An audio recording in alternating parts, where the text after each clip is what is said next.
어디서도 듣지 못한 설화의 세상. 이야기 뚝딱. 만약 당신이 온 나라에서 가장 현명하다고 칭송받는 두 바둑 고수의 승부를 지켜보고 있다면, 그리고 그 승부가 보름 밤낮을 이어지도록 단 한 집의 차이도 나지 않은 채 마치 거울을 보는 듯이 팽팽하게 대치하고 있다면, 당신은 이 대결을 신들의 영역이라 믿으시겠소? 아니면 그 뒤에 숨겨진 지극히 현실적인 이유가 있다고 의심하시겠소? 여기 승부가 나지 않는 기이한 바둑 대결로 온 조선 팔도를 들썩이게 한 두 명문가의 이야기가 있소. 그들의 바둑판 위에는 바둑돌만 놓인 것이 아니라 두 가문의 운명과 아주 현실적인 비밀이 걸려 있었으니 그 진실을 캐어보시겠소? 주인공은 당대 최고의 바둑수로 칭송받던 청백 가문의 종손 이세돌과 거상 가문의 독자 김알파였소.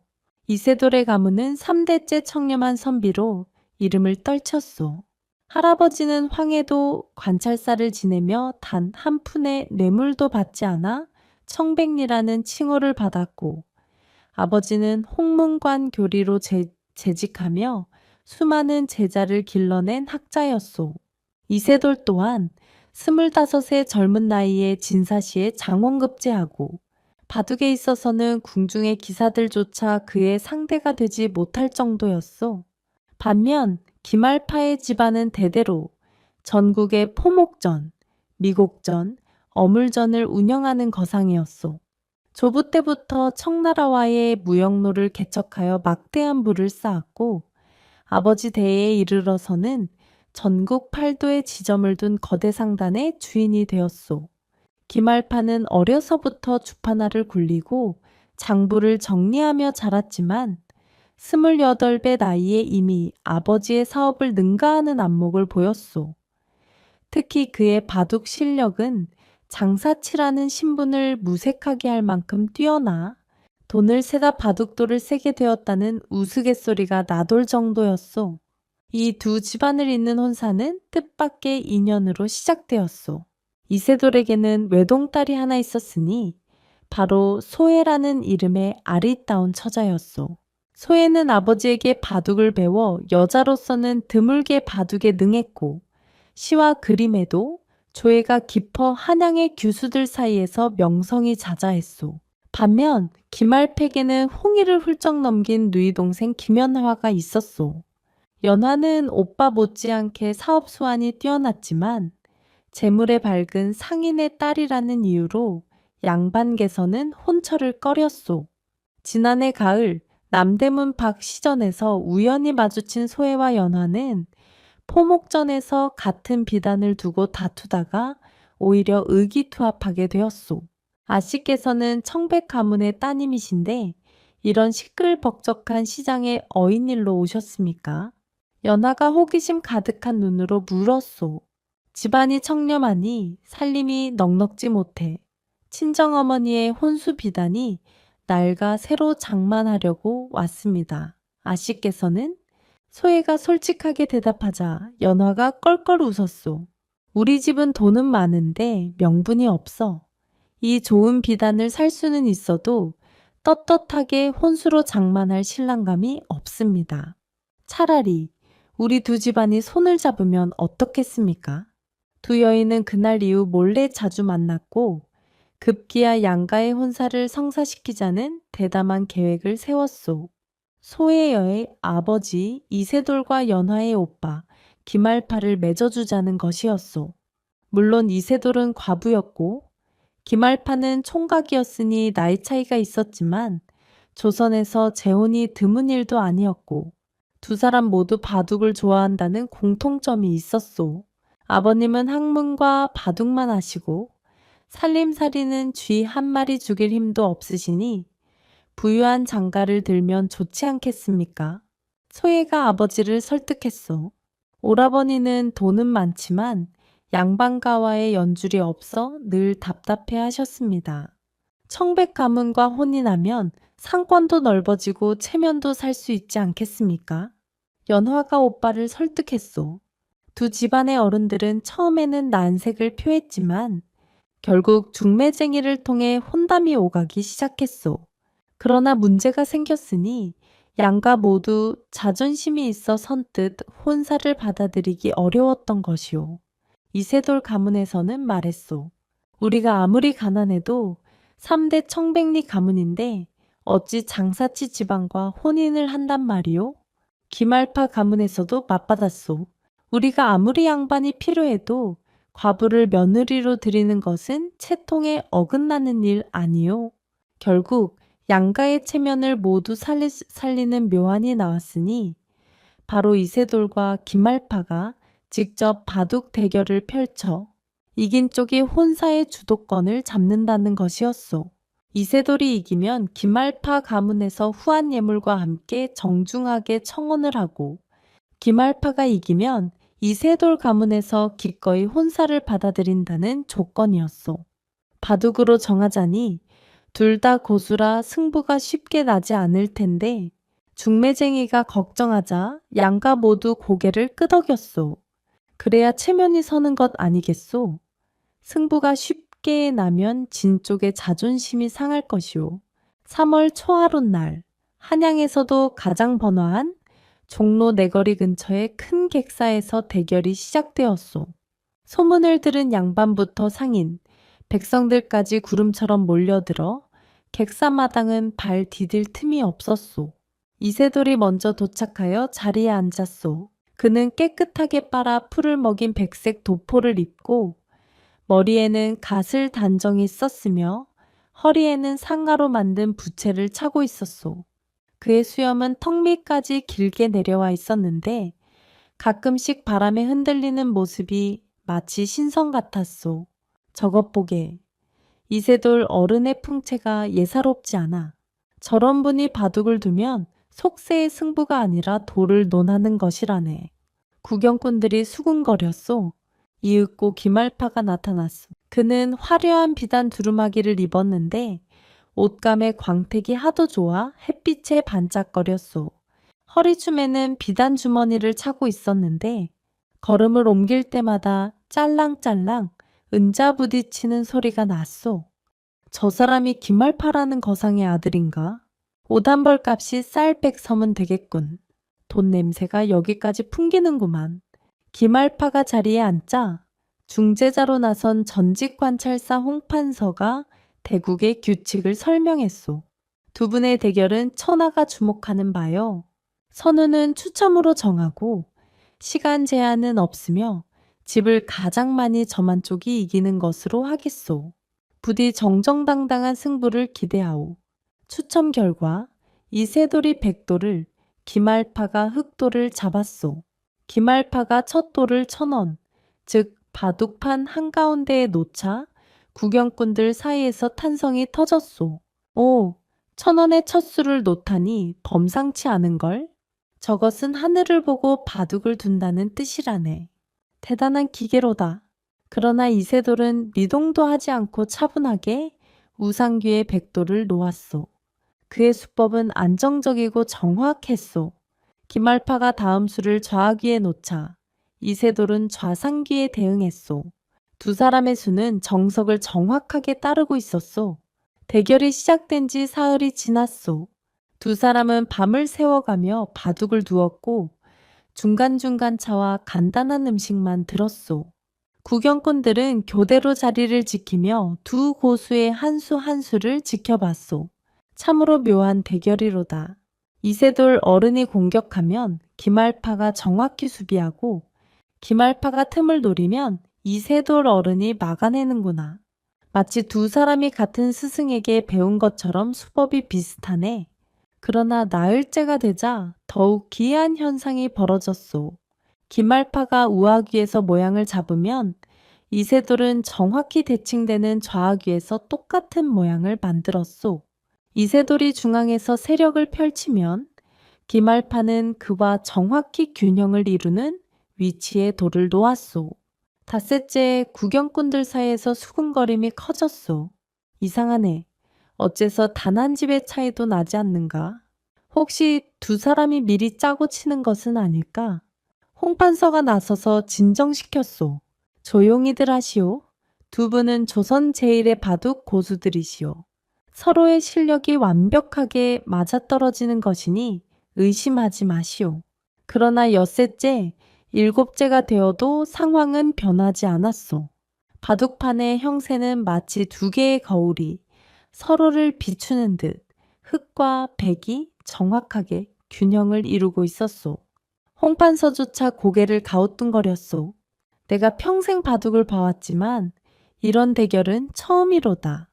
혹시 두 분 중 한 분이 일부러 승부를 늦추고 있는 것은 아니오?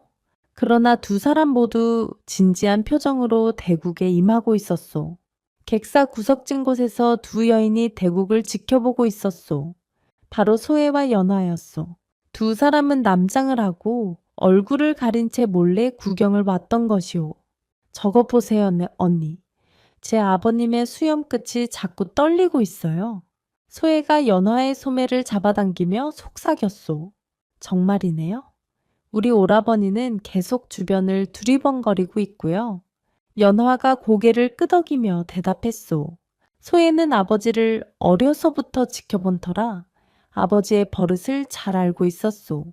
이세돌은 바둑을 둘 때 긴장하거나 불안하면 수염 끝을 만지작거리는 버릇이 있었소. 그런데 지금 아버지의 수염은 바람도 없는데 자꾸 떨리고 있었소. 아버님이 뭔가 숨기고 계신 것 같아요. 소혜가 걱정스러운 목소리로 말했소.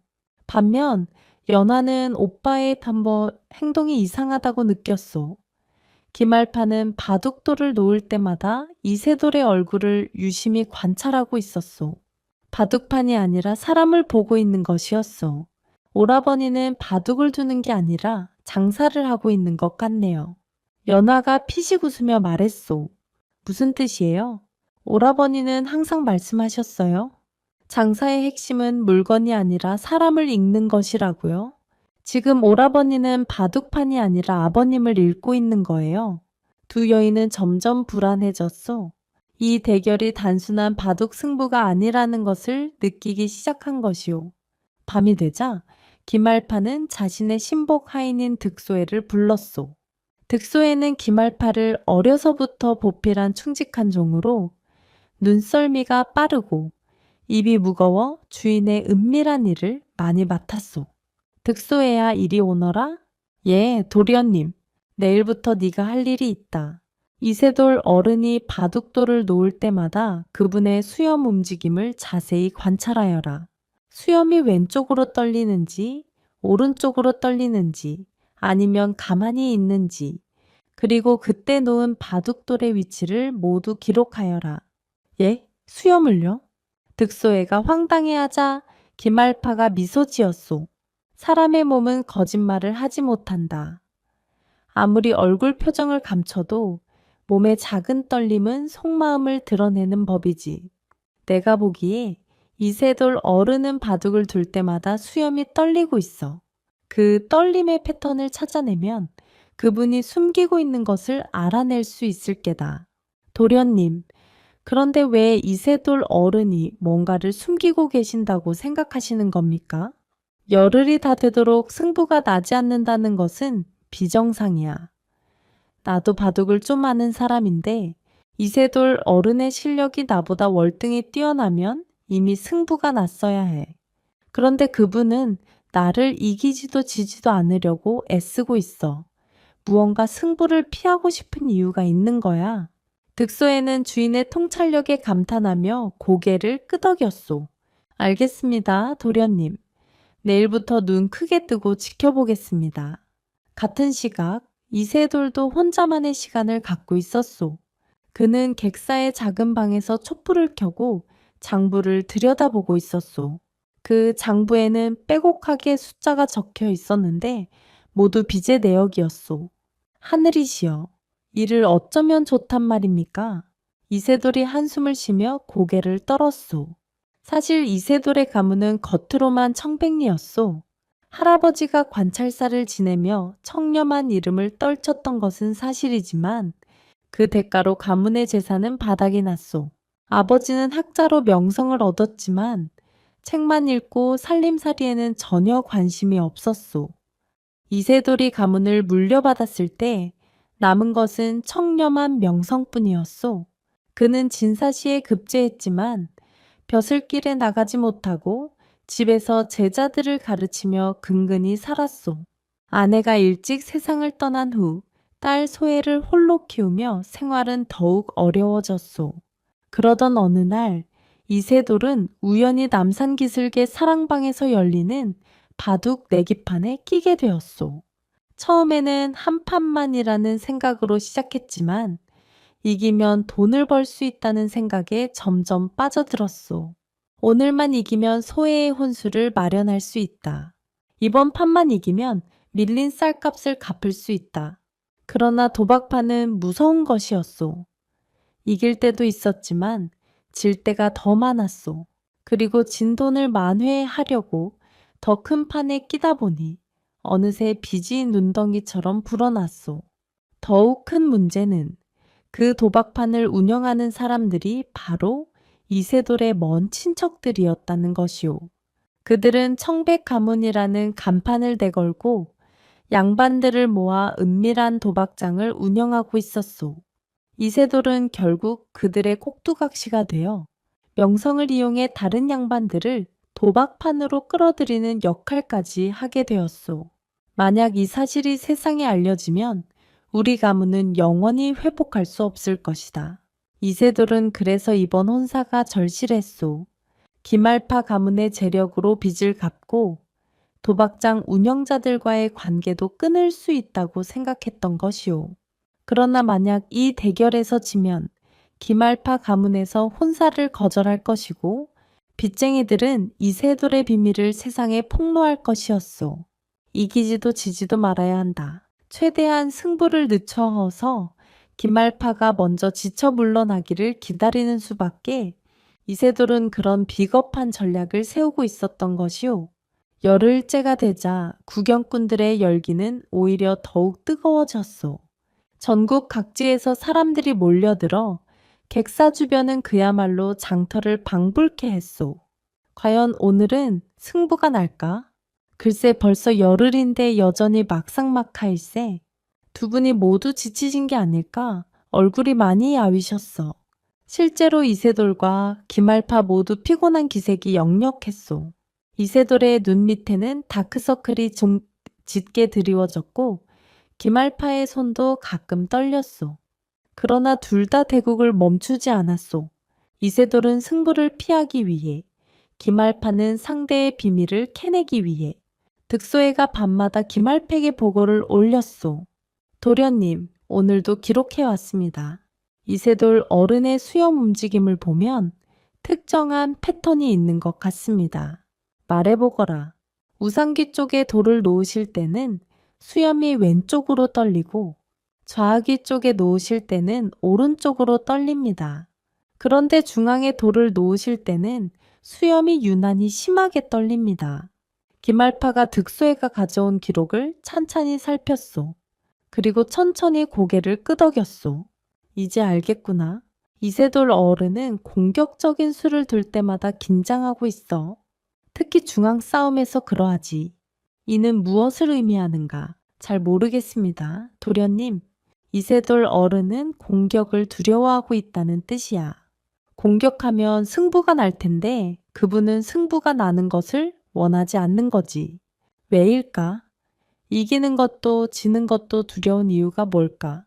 기말파는 그제야 이세돌의 상황을 짐작하기 시작했소. 이세돌 어른은 이 혼사가 꼭 필요한 거야. 하지만 나에게 이겨서 주도권을 잡고 싶지도 않고 내게 져서 혼사가 깨지는 것도 두려운 거지. 그렇다면 그분에게는 승부와 별개로 혼사가 성사되어야 하는 절박한 이유가 있다는 뜻이야. 기말파는 상인의 감각으로 상황을 빠르게 파악했소. 돈이다. 이세돌 어른에게는 돈이 절실히 필요한 거야. 한편 연하는 소혜와 함께 독자적인 조사를 벌이고 있었소. 두 여인은 밤마다 객사 주변을 돌아다니며 이세돌 주변 사람들의 이야기를 엿듣고 있었소. 소혜 언니, 저기 저 사람들 좀 보세요. 어느 날 밤 연하가 객사 뒷골목에서 수상한 무리를 발견했소. 몇몇 사내들이 모여서 수군거리고 있었는데 그들의 옷차림이 예사롭지 않았소. 이세돌 어른이 언제까지 버틸 수 있겠소? 벌써 열흘째인데. 그 양반이 우리한테 진 빚이 얼마인데. 이렇게 시간만 끌다가는 기말파라는 상인 도련님이 만만해 보이지 않던데. 혹시 이세돌 어른의 속셈을 눈치챈 것은 아닐까? 두 여인은 숨을 죽이고 그들의 대화를 엿들었소. 그래도 이세돌 어른이 혼사만 성사시키면 기말파 집안의 돈으로 빚을 갚을 수 있을 거 아니오? 그러게 말이오. 그러니 우리도 조금만 더 참고 기다려야지. 소혜의 얼굴이 창백해졌소. 아버지에게 빚이 있다는 사실을 전혀 몰랐던 것이오. 아버님이 빚이 있으시다니? 소혜가 떨리는 목소리로 말하자 연하가 그녀의 손을 꼭 잡았소. 언니, 일단 더 자세히 알아봐야 해요. 저 사람들이 누구인지, 빚이 얼마나 되는지. 연하는 상인의 딸답게 냉철하게 상황을 판단했소. 다음 날 연하는 자신의 시녀를 시켜 저작거리에서 소문을 수집했소. 남산기슭에 양반들만 드나드는 은밀한 도박장이 있다더군요. 청백가문이라는 간판을 내걸고 있다는데 시녀의 보고를 들은 연하는 즉시 그곳을 찾아갔소. 물론 남장을 하고 몸종을 대동한 채였소. 도박장은 겉으로는 고급 사랑방처럼 꾸며져 있었지만 안으로 들어가니 온갖 양반들이 바둑, 투전, 장기 등으로 돈을 걸고 있었소. 이게 청백가문의 진짜 모습이었군요. 연하는 충격을 받았지만 침착하게 도박장 주인을 찾아냈소. 주인은 이세돌의 사촌형인 이슥이라는 자였소. 손님, 처음 뵙는 얼굴인데 어찌 이곳을 아셨소? 이슥이 의심스러운 눈으로 물었소. 저는 청주에서 온 상인의 아들이오. 한양에 좋은 도박장이 있다는 소문을 듣고 왔소이다. 연하는 목소리를 굵게 내며 대답했소. 그렇소?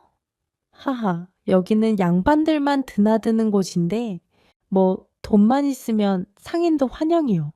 이슥은 연하가 비단 주머니에서 은자를 꺼내는 것을 보고 태도를 바꿨소. 연하는 며칠 동안 그곳을 드나들며 정보를 수집했소. 그리고 충격적인 사실을 알아냈소. 이세돌이 진 빚이 무려 은자 3,000냥에 달한다는 것이었소. 이는 평범한 양반 집안이 100년을 모아도 갚기 힘든 거액이었소. 이세돌 어른이 혼사로 얻을 돈으로는 빚의 절반도 갚기 어렵겠는데 연하는 소혜에게 이 사실을 전하기가 두려웠소. 그러나 진실을 숨길 수는 없었소. 밤늦게 두 여인은 객사 근처의 작은 주막에서 마주 앉았소. 언니, 제가 알아낸 바로는 연하가 조심스럽게 이야기를 꺼내자 소혜는 고개를 떨구고 눈물을 흘렸소. 아버님이 그런 일을 하고 계셨다니 저는 정말 몰랐어요. 아버님은 언제나 청렴하고 고든 분이라고만 생각했는데 울지 마세요, 언니. 사람은 누구나 약한 순간이 있는 법이에요. 제 아버지도 그러셨어요. 연하가 소혜의 등을 쓰다듬으며 말했소. 제 아버지는 젊은 시절 장사를 처음 시작할 때 큰 손해를 보고 빚을 진 적이 있었어요. 그때 고리대금 업자들에게 시달리다가 거의 목숨을 끊으려고까지 했대요. 그런데 어느 부자 양반이 아버지의 성실함을 보고 돈을 빌려줬고 아버지는 그 돈으로 재기해서 지금의 부를 쌓으셨어요. 그런 일이 그래서 우리 아버지는 항상 말씀하세요. 사람을 볼 줄 아는 것이 돈을 볼 줄 아는 것보다 중요하다고요. 언니의 아버님도 지금은 힘든 순간을 보내고 계시지만 분명히 이겨낼 수 있을 거예요. 소혜가 고개를 들고 연하를 바라봤소. 하지만 제가 어떻게 도와드릴 수 있을까요? 저는 가난한 과부일 뿐인데 언니, 우리가 이 혼사를 처음 계획했던 이유를 잊으셨어요? 우리는 단순히 두 사람을 맺어주려던 게 아니라 두 집안을 하나로 만들려던 거예요. 청백 가문의 명예와 거상 가문의 재력이 만나면 서로의 약점을 보완할 수 있다고 생각했잖아요. 하지만 이제 우리 집안의 명예마저 거짓으로 드러났는데, 아니에요, 언니. 진짜 명예는 완벽함에서 오는 게 아니라 실수를 인정하고 바로잡는 데서 오는 거예요. 연화의 말에 소혜가 눈을 빛냈소. 연화야, 내 말이 맞아. 우리가 직접 나서야 해.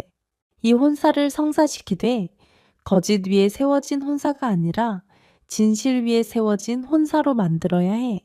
두 여인은 그날 밤 대담한 계획을 세웠소. 11번째 날 아침, 놀라운 일이 벌어졌소.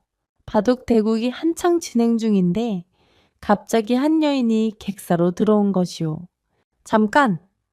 이 대국을 멈춰 주십시오. 소혜였소. 그녀는 이번에는 남장이 아닌 단정한 여인의 옷차림으로 나타났소. 구경꾼들이 술렁거렸소. 저게 누구냐? 이세돌 어른의 따님이라던데 여인이 이런 자리에 나타나다니 예의에 어긋나는 일 아닌가? 홍판서가 당황하며 말했소. 아씨, 이게 무슨 짓이오? 여인이 남자들의 대결에 끼어들다니. 판서 어르신, 저는 이 혼사의 당사자입니다. 제 혼사를 결정하는 대결에서 제가 말할 권리가 없단 말입니까? 소의 당찬 말에 구경꾼들이 웅성거렸소. 이세돌은 얼굴이 새하얗게 질렸고 기말파는 흥미로운 듯 소혜를 바라봤소. 소혜야, 당장 물러가거라. 이세돌이 다급하게 말했지만 소혜는 꿈쩍도 하지 않았소. 아버님, 저는 이제 진실을 말씀드려야겠어요. 여기 계신 모든 분들 앞에서요. 소혜는 깊이 숨을 들이쉬고 말을 이었소. 우리 청백 가문은 3대째 청렴한 가문이라 칭송받아 왔습니다. 하지만 그것은 반쪽의 진실일 뿐입니다. 청렴함을 지키느라 우리 가문은 가난했고 그 가난을 견디지 못해 잘못된 길로 빠져든 것도 사실입니다. 소혜야, 이세돌이 소리쳤지만 소혜는 계속했소. 제 아버님은 도박장에 빠져 큰 빚을 지셨습니다. 은자 3,000양이라는 거액입니다. 그리고 우리 일가 중 일부는 양반들을 상대로 도박장을 운영하며 돈을 벌고 있습니다. 객사안이 술렁거렸소. 구경꾼들이 놀라움과 실망의 표정으로 이세돌을 바라봤소. 청백 가문이 도박장을 운영했다니. 이세돌 어른이 도박 빚을 졌다고? 이거 큰일 났구나. 소혜는 눈물을 흘리며 말을 이었소. 저는 오늘 이 자리에서 진실을 밝히려 왔습니다. 이 혼사가 거짓 위에 세워져서는 안 되기 때문입니다. 기말파 도련님, 저희 가문은 이제 청렴한 명예도 재산도 없습니다. 있는 것은 빚과 부끄러움 뿐입니다. 그러니 이 혼사는 없었던 일로 해주십시오. 객사안이 조용해졌소. 모두가 기말파의 반응을 기다렸소. 기말파는 천천히 자리에서 일어났소. 그리고 소혜에게 다가가 정중하게 예를 갖췄소. 소혜아 씨의 용기에 감탄했습니다. 거짓을 진실로 덮으려는 사람은 많지만 진실로 거짓을 벗겨내는 사람은 드물지요. 기말파가 고개를 돌려 이세돌을 바라봤소. 이세돌 어르신, 저는 이미 어르신의 상황을 짐작하고 있었습니다. 열흘 동안 어르신의 수염 끝을 관찰하며 어르신이 무언가를 숨기고 계시다는 것을 알았습니다. 이세돌이 고개를 떨구었소. 부끄럽기 그지없소. 나는 청렴한 척하며 살았지만 실제로는 비겁한 도박꾼이었소. 어르신, 저는 장사꾼입니다. 장의 세계에서는 실패와 빚이 부끄러운 것이 아닙니다. 부끄러운 것은 실패를 감추려고 더 큰 거짓을 쌓는 것이지요. 기말파가 말을 이었소. 저는 이 바둑 대결을 통해 한 가지를 깨달았습니다. 어르신은 바둑에서는 고수지만 인생이라는 바둑판에서는 잘못된 수를 두셨습니다. 하지만 아직 게임은 끝나지 않았습니다. 무슨 뜻이요? 저는 어르신에게 제안을 하나 드리고 싶습니다. 혼사는 계속 진행하되 조건을 바꾸는 겁니다. 구경꾼들이 숨을 죽이며 귀를 기울였소. 첫째, 저는 소혜아 씨와 혼인을 하겠습니다.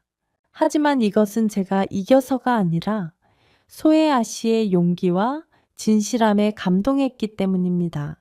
소혜가 놀란 눈으로 기말파를 바라봤소. 둘째 이세돌 어르신의 빚 3,000냥은 제가 대신 갚아드리겠습니다. 뭐라고? 객사 안이 다시 술렁거렸소. 셋째, 하지만 공짜는 없습니다.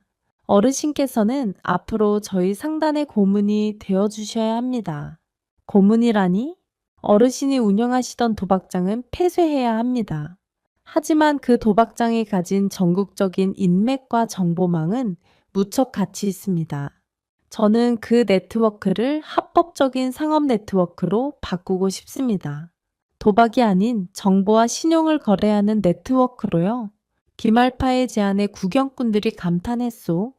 넷째, 이세돌 어르신의 바둑 실력은 온 나라가 인정하는 바입니다. 저는 전국 각지에 바둑권을 세워 양반과 상인, 백성들이 함께 바둑을 두며 교류할 수 있는 공간을 만들고 싶습니다. 어르신께서는 그 바둑원의 총책임자가 되어 주십시오. 이세돌이 떨리는 목소리로 물었소.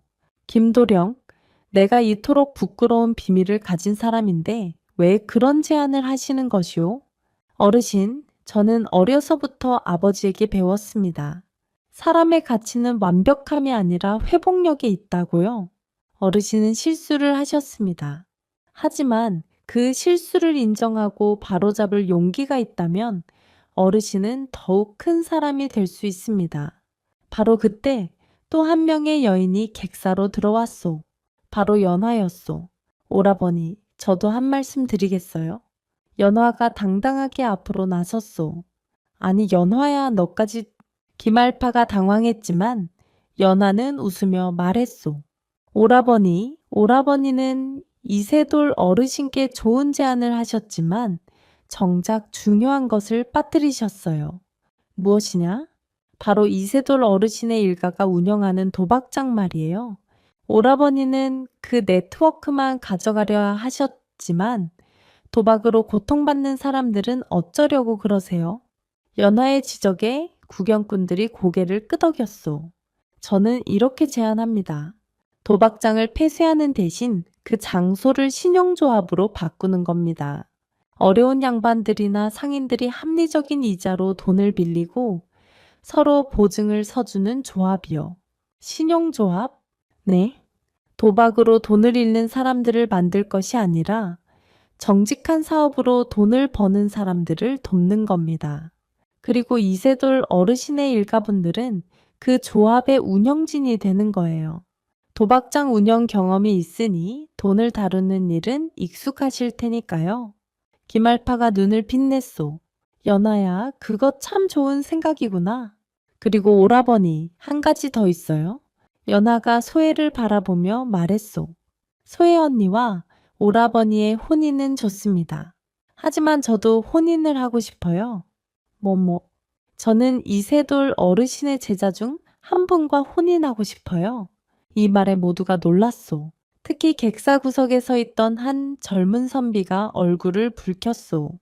그 젊은 선비는 박진하라는 이름의 이세돌의 수제자였소. 그는 가난한 양반 집안 출신으로 이세돌에게 바둑과 학문을 배우며 근근히 생계를 이어가고 있었소. 연하 아씨. 박진하가 당황하며 중얼거렸소. 사실 박진하와 연하는 이미 몇 번 마주친 적이 있었소. 연하가 소혜를 만나러 이세돌의 집을 방문할 때마다 사랑채에서 공부하던 박진하와 우연히 마주쳤던 것이오. 처음에는 서로 인사만 나누는 사이였지만 어느 날 연화가 박진하의 바둑을 지켜보다가 한마디 했소. 그 수는 좋지 않아요. 상대방에게 빈틈을 보여주는 수예요. 박진하가 놀라서 돌아봤소. 아씨께서 바둑을 아십니까? 오빠한테 어깨너머로 배웠어요. 장사치의 바둑이라 품격은 없지만 실리는 있다고들 하더군요. 그날 이후 두 사람은 가끔 바둑을 두며 이야기를 나눴소. 박진하는 연화의 현실적이면서도 통찰력 있는 바둑 수법에 감탄했고, 연화는 박진하의 정직하고 성실한 성품에 마음이 끌렸소. 박도령은 참 신기한 분이에요. 가난해도 전혀 비굴하지 않고 양반이어도 전혀 거만하지 않아요. 연화 씨야말로 신기하십니다. 부유해도 전혀 사치스럽지 않고 여인이어도 전혀 의존적이지 않으십니다. 두 사람은 서로에게 이끌렸지만 신분의 차이 때문에 감히 마음을 표현하지 못했소. 이제 연화가 공개적으로 마음을 밝힌 것이오. 박진아 도령, 저는 도령의 바둑 실력과 학식을 존경합니다. 그리고 무엇보다 도령의 정직한 성품을 사랑합니다. 객사 안이 조용해졌소. 박진아가 떨리는 목소리로 대답했소. 연화 씨, 저는 가난한 선비일 뿐입니다. 아씨께 드릴 것이 아무것도 없습니다. 도령은 이미 저에게 가장 귀한 것을 주셨어요. 바로 진실함입니다. 도령은 가난해도 거짓말을 하지 않고 어려워도 비겁하지 않았어요. 그것이 제게는 어떤 재산보다 귀합니다. 김알파가 웃으며 말했소. 연하야, 네가 박진아 선비를 택했다니 형으로서 기쁘구나. 하지만 한 가지 조건이 있다. 무슨 조건이에요, 오라버니? 박진아 선비는 앞으로 우리 상단의 장부를 관리하는 일을 맡아야 한다. 선비의 정직함과 꼼꼼함이 필요한 일이지. 물론 그에 합당한 보수를 드리겠네. 박진아가 고개를 숙였소. 감사합니다, 김도련님. 정직하게 일하여 연화 씨를 행복하게 해드리겠습니다. 홍판서가 기침을 하며 말했소. 기이한 일이로다.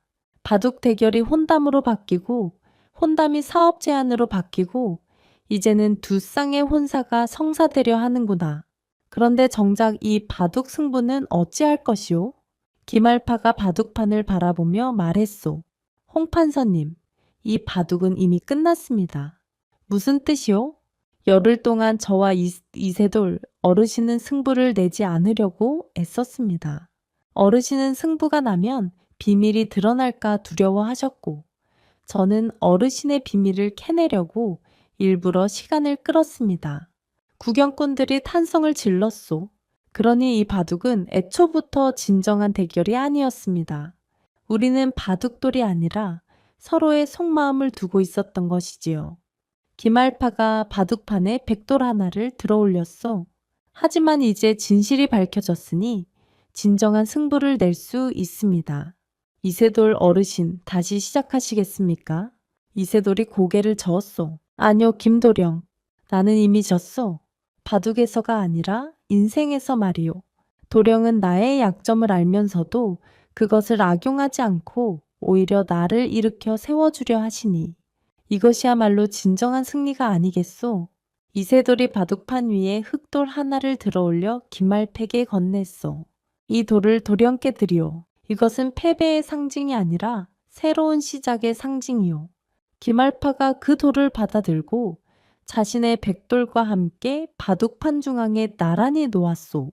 어르신, 흑과 백은 대립하는 것이 아니라 조화를 이루는 것입니다. 우리 두 가문도 그러해야 하지 않겠습니까? 객사 안에 박수가 터져 나왔소. 구경꾼들이 감동하여 환호했소. 참으로 아름다운 결말이로다. 이것이 진정한 고수들의 대결이구나. 1년 후 한양 종로에는 청상 바둑권이라는 이름의 큰 건물이 들어섰소. 청은 이세돌의 청백 가문을, 상은 김알파의 상인 가문을 의미했소. 바둑권의 1층에는 누구나 들어와 바둑을 둘 수 있는 공간이 마련되었고 2층에는 신용조합 사무실이, 3층에는 이세돌이 제자들을 가르치는 강의실이 있었소. 개원식 날 온 동네 사람들이 몰려들었소. 들으시오 여러분. 김알파가 큰 소리로 말했소. 이 바둑원은 단순히 바둑을 두는 곳이 아닙니다. 이곳은 양반과 상인, 백성이 함께 어울려 서로를 이해하는 곳입니다. 바둑판 위에서는 신분의 높낮이가 없습니다. 오직 실력과 예의만이 있을 뿐입니다. 이세돌이 나서서 말을 이었소. 그리고 이곳은 실수를 인정하고 다시 일어서는 법을 배우는 곳이기도 합니다. 저 역시 큰 실수를 저질렀지만 김사위와 여러분의 도움으로 다시 일어설 수 있었습니다. 이곳을 찾는 모든 분들이 바둑을 통해 인생의 지혜를 배우셨으면 합니다. 개원식이 끝난 후 바둑원 앞에서 두 쌍의 부부가 모였소. 김알파와 소혜 그리고 박진아와 연화였소. 여보, 신용조합에 들어오려는 자가 벌써 20명이 넘었어요. 소혜가 장부를 보며 말했소. 그녀는 이제 신용조합의 실무 책임자로 일하고 있었소. 잘 됐군요. 사람들이 점차 우리를 믿기 시작한 거요. 고리대금 업자들에게 시달리던 사람들이 이제는 합리적인 이자로 돈을 빌릴 수 있게 되었으니 김알파가 만족스러운 표정으로 대답했소. 형님, 장부를 정리해보니 신용조합이 생각보다 수익성이 좋네요. 정직하게 장사해도 돈을 벌 수 있다는 것이 신기합니다. 박진아가 웃으며 말했소. 그는 이제 김알파의 오른팔로 상단의 재정을 관리하고 있었소. 그게 바로 신용의 힘이지. 사람들이 우리를 믿으면 그 믿음이 돈보다 더 큰 자산이 되는 거야. 연아가 남편의 어깨에 기대며 말했소. 우리가 처음 계획했던 것보다 훨씬 더 좋은 결과가 나왔네요, 언니. 그러게요. 우리는 단순히 두 사람을 맺어주려 했는데 결국 온 동네 사람들을 이어주는 일이 되었어요. 네 사람은 한양거리를 내려다보며 환하게 웃었소. 한편 이세돌의 사촌형 이슥은 남산 기슭의 옛 도박장을 정리하고 있었소. 화려했던 도박판은 사라지고 그 자리에는 깨끗한 책상과 의자들이 놓여 있었소. 형님, 정말로 도박장을 없애시려는 겁니까? 도박장에서 일하던 사내 하나가 불안한 얼굴로 물었소. 그래, 이제 이런 일로 돈을 벌어서는 안 돼. 우리는 사람들의 약점을 이용해 돈을 벌었지만 그것이 얼마나 부끄러운 일인지 이제야 깨달았네. 이슥이 한숨을 쉬며 말했소. 하지만 형님, 우리는 이 일 말고는 할 줄 아는 게 없는데. 아니야? 우리에게는 전국 8대 걸친 인맥이 있지 않은가? 그 인맥을 이용해 정보를 모으고 필요한 사람들에게 전해주는 일을 하면 되네. 정보를요? 그래. 어느 지역에서 흉년이 들면 곡식값이 오르고 어느 포구에 배가 많이 들어오면 어물값이 내려가지. 이런 정보를 상인들에게 팔면 정직하게 돈을 벌 수 있어. 김알파 도련님이 이미 우리에게 그런 일을 맡기겠다고 하셨네. 이슥의 말에 사내들이 고개를 끄덕였소. 그리고 무엇보다 이제 우리는 당당하게 살 수 있게 되었네. 숨어서 남의 불행을 이용하는 것이 아니라 떳떳하게 남에게 도움을 주는 일을 하는 거야. 얼마 후 그곳은 정보교환소라는 이름으로 다시 문을 열었소. 전국 각지의 소식을 모아 필요한 사람들에게 전해주는 곳이었소. 상인들은 합리적인 값을 주고 정보를 샀고 그 정보로 사업을 키워나갔소. 어느 여름날 청상 바둑원에 뜻밖의 방문객이 찾아왔소. 바로 궁중의 내시였소. 전하께서 이곳의 소문을 들으시고 크게 기뻐하셨습니다. 양반과 상인이 함께 어울려 서로 돕는 모습이 참으로 아름답다 하시며 이세돌, 어른과 김알파 도련님을 궁구로 부르라 하셨습니다. 내시의 말에 모두가 놀랐소. 며칠 후 이세돌과 김알파는 궁궐로 들어갔소. 임금은 두 사람을 친히 접견했소. 경들이 이룬 일이 참으로 기특하도다. 신분의 벽을 허물고 서로 돕는 모습이야말로 진정한 왕도 왕다옥가 아니겠는가. 임금이 칭찬하자 두 사람이 머리를 조아렸소. 황송하옵니다, 전하. 이세돌경은 과거에 잘못을 저질렀으나 그것을 숨기지 않고 고백하여 바로잡았으니 이야말로 진정한 용기로다. 지미경을 사헌부 감찰로 임명하노라. 전하 소인은 감히 경이야말로 사람의 잘못을 바로잡을 자격이 있소. 스스로 잘못을 겪어본 자만이 남의 잘못을 진정으로 이해하고 바로잡을 수 있는 법이오. 임금이 다시 김알파를 바라보며 말했소. 김알파 경은 상인 1호도의 공익을 생각하니 지미경을 선해청 난관으로 임명하노라. 백성들의 세금을 합리적으로 거두고 관리하는 일을 맡기겠노라. 황공하옵니다, 전하. 두 사람은 궁에서 나오며 서로를 바라보고 빙그레 웃었소. 이세돌, 어른, 우리가 바둑 한 판 두다가 여기까지 오게 될 줄 누가 알았겠습니까? 그러게 말이오. 그때 그 바둑판 위에 거짓이 오늘의 진실을 만들었으니 참으로 묘한 일이오. 그날 이후 청상바둑원에는 특별한 전통이 생겼소. 매달 마지막 날 고백의 밤이라는 행사를 여는 것이었소. 이 행사에서는 누구든지 자신의 실수나 잘못을 고백하고 다른 사람들에게 조언을 구할 수 있었소. 처음에는 사람들이 부끄러워 말을 꺼내지 못했지만 이세돌이 먼저 자신의 저몸의 이야기를 솔직하게 들려주자 점차 사람들이 입을 열기 시작했소. 저는 장사를 하다가 물건을 속여 판 적이 있습니다. 그 돈으로 가족을 먹여 살렸지만 마음이 편치 않습니다. 한 상인이 떨리는 목소리로 고백했소. 그 물건을 산 사람을 찾아가 진실을 말하고 차액을 돌려주십시오. 늦었다고 생각할 때가 가장 빠를 때입니다. 김알파가 조언했소. 저는 과거 시험에서 부정행위를 한 적이 있습니다. 그래서 급제를 했지만 제 실력으로 얻은 것이 아니라는 생각에 매일 밤 잠을 이루지 못합니다. 한 젊은 선비가 눈물을 흘리며 말했소. 관직을 내려놓고 다시 공부하여 정정당당하게 시험을 보십시오. 잘못된 방법으로 얻은 명예는 결국 자신을 괴롭힐 뿐입니다. 이세돌이 따뜻하게 말했소. 이렇게 고백의 밤은 사람들이 서로의 아픔을 나누고 함께 치유하는 시간이 되었소. 가을이 깊어갈 무렵 연화와 박진에게 기쁜 소식이 있었소. 언니, 제가 아이를 가졌어요. 연화가 소혜를 붙잡고 환하게 웃었소. 정말? 축하해, 연화야? 두 여인은 손을 맞잡고 기뻐했소. 소혜도 며칠 전 아이를 가진 사실을 알게 되었던 터라 두 사람은 함께 기쁨을 나눴소.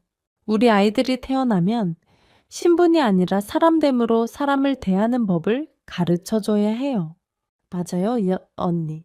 우리가 이룬 이 변화를 다음 세대에도 이어가야 해요. 그날 저녁 네 사람은 다시 바둑원 앞에 모였소. 김알파가 술잔을 들며 말했소. 장인어른, 우리가 처음 바둑을 두었을 때를 기억하십니까? 물론이지. 그때 나는 거짓 속에서 살고 있었고 자네는 그 거짓을 파헤치려 했지. 그런데 지금 보니 그 바둑 대결이야말로 우리 인생에서 가장 중요한 순간이었습니다. 그때의 거짓이 오늘의 진실을 만들었으니까요. 박진아가 껄껄 웃으며 말했소. 형님, 그런데 솔직히 말씀해 주십시오.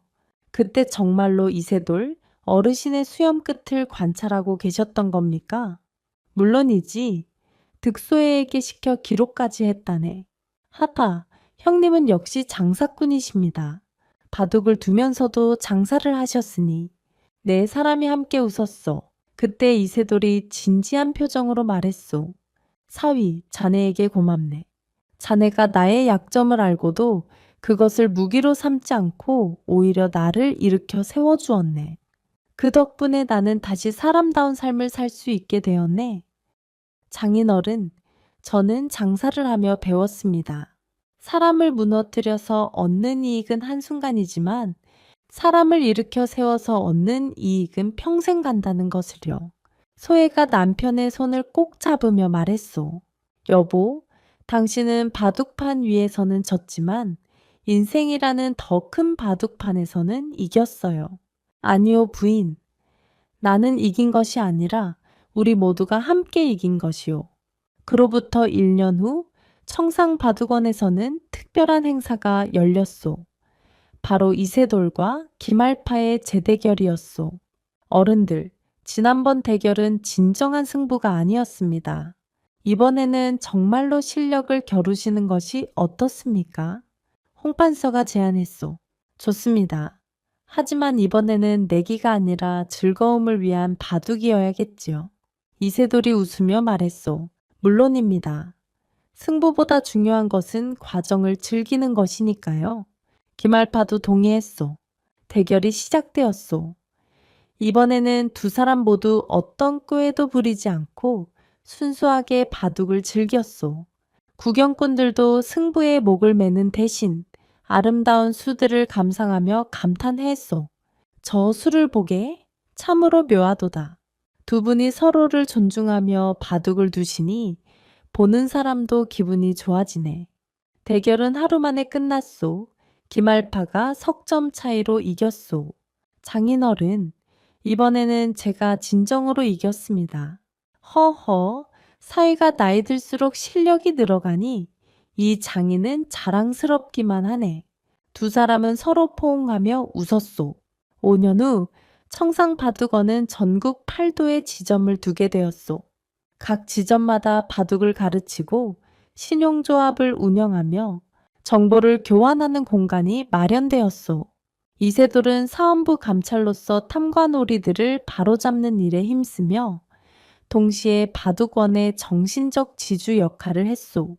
그는 자신의 경험을 바탕으로 잘못을 저지른 관리들에게도 다시 일어설 기회를 주는데 앞장섰소.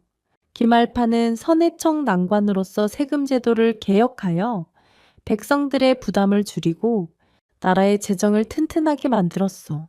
그는 상인으로서의 경험을 살려 효율적이면서도 공정한 제도를 만들었소. 박진아는 김알파의 오른팔로서 전국의 상단을 관리하며 정직한 장사가 결국 가장 큰 이익을 가져온다는 것을 증명했소.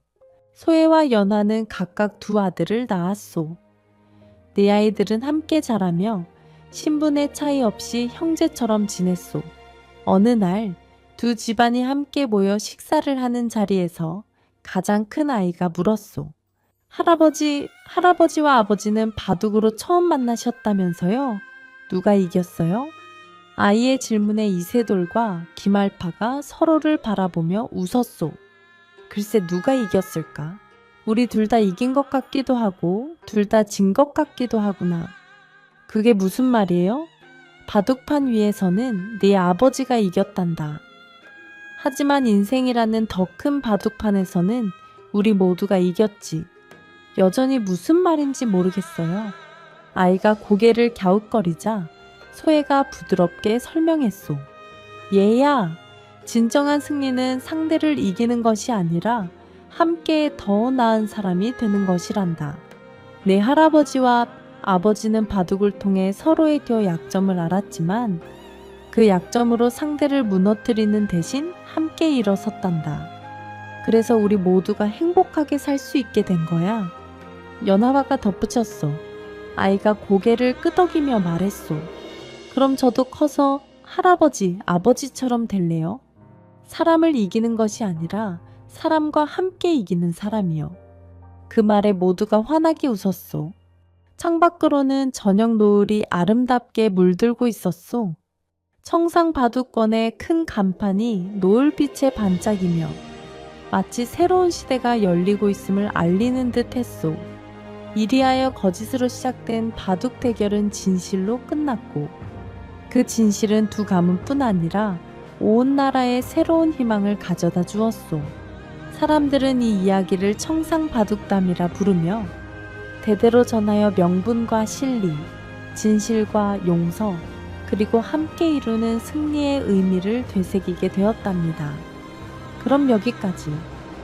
이 이야기는 겉으로 드러난 명예와 숨겨진 실리, 그리고 진정한 용기와 화해의 가치를 담고 있습니다. 완벽해 보이는 사람도 약점이 있고 냉철해 보이는 사람도 따뜻한 마음이 있다는 것, 그리고 진정한 승리는 상대를 무너뜨리는 것이 아니라 함께 일어서는 것임을 함께 되새기시면서 여러분 모두 행복의 나라로 뚝딱! 재미있는 설화의 세상, 이야기 뚝딱! 오늘도 즐거우셨다면 좋아요와 구독 부탁드려요.